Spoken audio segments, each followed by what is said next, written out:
Welcome to the Business at the Speed of Sell podcast, where you learn how to accelerate the growth of your online and offline businesses, profits, and personal income. Tune in daily to get the tips, tricks, and tactics that have generated over $100 million in online and offline sales. Now, here's your host, Anthony Flack.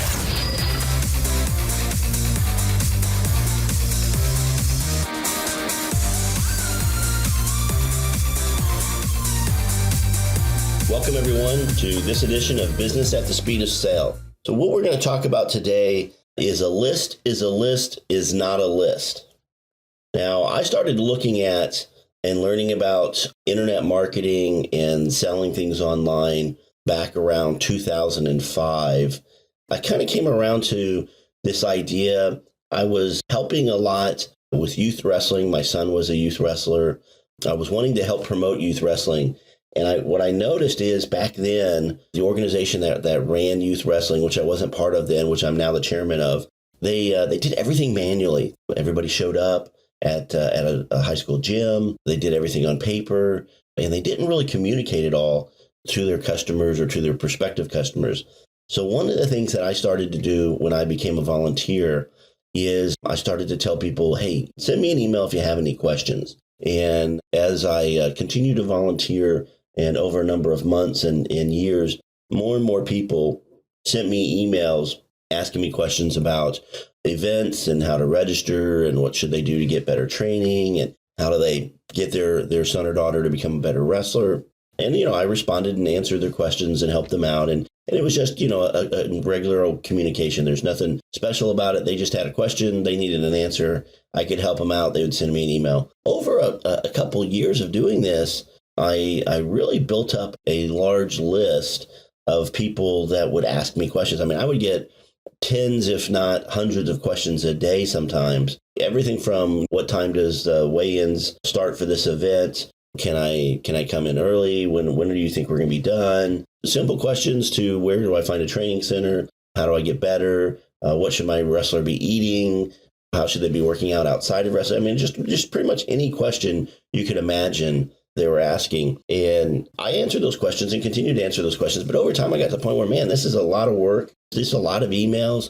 So what I did was I actually took those emails and I taught myself how to use an emailing broadcasting program. And now they're pretty common today. But when I was doing it, it didn't feel like it was very common. Maybe it's because I didn't know very much, but maybe I believe back in 2005, maybe the email programs weren't as many and as available as they are today. But I went and put these email names into an email list. And so I started just sending out emails advertising the events and also answering questions that I was getting again and again and again. And so I started sending those out.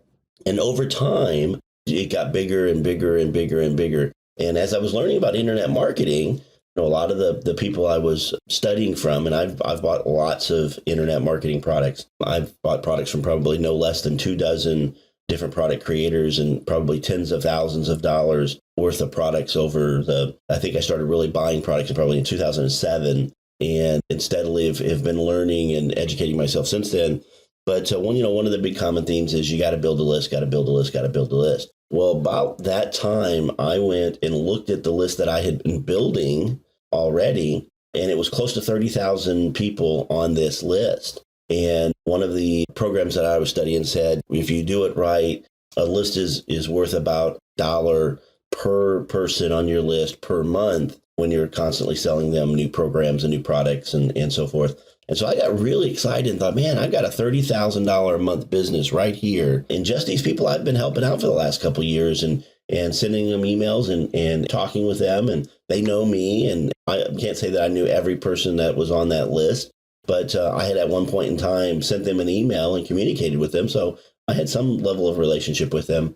And so I was very excited. I have an audio program that I recorded with John Thornhill. It was a free session that he did. And it's right when I was first realizing that I had this list and that I was going to go and target it and try to sell these people something. And I did exactly that. I came up with a program. Since these were mainly wrestling people and wrestling parents, I developed a program on how to start a wrestling club. I developed another program on how to run a wrestling tournament.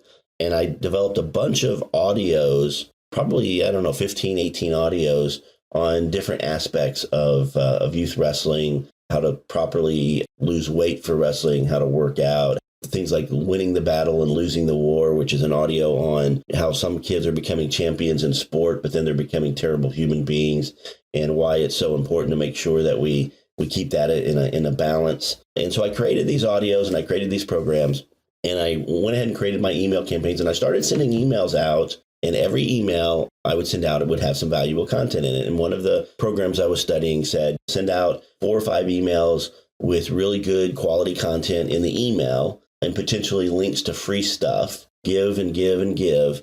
And then you should have the right to be able to ask them to buy something.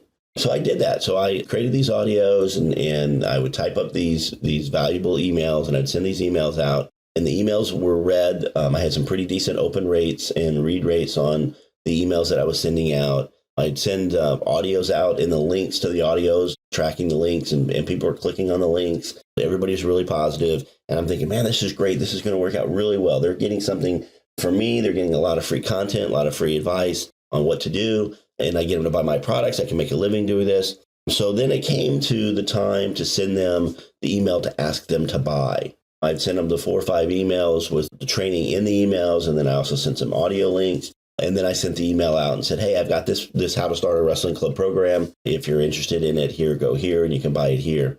And what happened, even today, still, I'm dumbfounded by what happened. So I sent the free stuff out, and they consumed it, and they liked it. And then I asked them to buy something, and they literally lost their mind. I got emails of people, how dare you try to scam me? How dare you try to sell me something? And these are people that had sent me an email saying, would you please help me? And I helped them. These are people that also read my emails. These are people that listened to my audios, and they were mortally offended that I would attempt to sell them something. And I'm sure my delivery was awful, and I'm sure the way I went about it was awful, but I was just actually very upset that I would provide these people this content for free that they would consume, and then they would be so offended that I'd attempt to sell them something. So I actually went back and looked at the list and studied it, and kind of went back on the material that I was learning from. And I studied some more, and I figured, well, maybe it was just a delivery. Maybe I didn't give them enough content. Maybe I didn't do that right. So I sent out more emails. I created more audio programs, and they got consumed. People opened them. People read them. People listened to the audios. And then I came back and I improved my offer to sell them something. And I changed it. I said, well, maybe they're just not interested in starting a wrestling club. Maybe I'll sell them something else. So I put together 7 products for $7. I collected some PLR content, and I created 7 little micro products that I thought would be really interesting for them. And so 7 products for $7. And I sent that out. And some people did buy. I think maybe 100 people bought my $7 product. So that was good. 7 products for $7. But I still got these emails back. And these are people that I kind of know, people I'd seen at wrestling tournaments, people I'd helped. And I got another round of this. I cannot believe you're using our relationship to try to sell us something. And I just couldn't understand the whole dynamics behind it. And honestly, it kind of set me back on my internet marketing business, because I felt that, well, I don't want to be a scammer. I don't want to be trying to sell somebody something they don't want to buy. I wanted to get in this internet business to be able to provide content and provide good quality stuff. And yeah, I need to make some money doing it. So I can't do it for free forever. I mean, I can give lots of free content away, but at some point in time, I've got to make some money. And that set me back for quite a while. And I honestly, I kind of just said, forget it. I'm not even going to try to talk to these people. So I somewhat stopped the communication as far as trying to sell them anything. I've continued to take that list, and really I've just got to the point where I just send them advertisements for the tournaments. I use that to help promote our fundraising tournaments and our events and things. And that's fine. That's a blast advertisement. That's not really a conversation or a relationship. That's just me sending them information. And I've even turned some of that over to some other volunteers, and they've started sending out just the 1-page ads for the various tournaments or various events that we have. And then I turned my focus to trying to build a list not related to wrestling, not related to basically what I spent most of my free time doing. I started spending time doing other things. And I did eventually create my offline webinar formula product and my Skype Profits product and some of my other products. And I did sell those. in other areas. And I did build a list. And in building that list, I did build a list of buyers. And I think that's really what I want to drive home today is a list is not a list. I think what I've learned is a lot of people get focused on building a list, and they'll build a list any way they possibly can. And there's some issues with that. If you build a list of people who just want your help, and you give them your help, and you give them your help for free for a period of time, weeks, months, or years, and then all of a sudden you ask them to buy something, that's going to be very out of character for you, and they're probably not going to have a positive reaction to it. But if you build a list of people who have bought something from you, then they're going to expect to buy something from you again in the future. So I would encourage you in your list building efforts to study programs on, how do I give away a product to then get somebody to buy a product, to then get them to buy the next product. If you follow my initial method, and you give and you give and you give and you give, and then you ask, especially if you do that over weeks or months, I think you're going to have a really negative response from a lot of your folks on your list. I would try to get them to buy something as quickly as possible. And for the people that don't ever buy anything, continue to give them offers. And some of the programs I've studied say that you should continue to offer products and services to people that are on your list. And you should almost continue to get more aggressive with that the longer it is before they buy from you. Because the longer time from the time they initially get on your list to the time they buy something from you, the longer that period of time is, the less likely it is that they'll ever buy from you.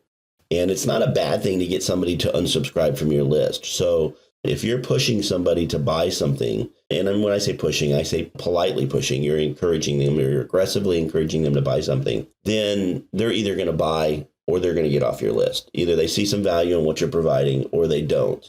And a lot of people will get on a list just to get something for free. Then they'll ignore the emails. And over a period of time, if you keep aggressively marketing to them, they're going to get off the list. Something I did do in this process too was that in this giving this free content and giving these audio programs and doing these things, it really made me believe that there were just a bunch of people on my list that didn't care about me, didn't care about my products. And so I had actually sent an email out asking them to get off my list. So I basically sent an email out and said, look, I don't want to send an email to anybody who doesn't want to absolutely positively receive it. I don't want to waste your time. I don't want to waste my time. I'm creating very good products here. I want to give them to people who are interested in those products. And so if you're not seeing extreme value in what I'm sending you, please take yourself off my list.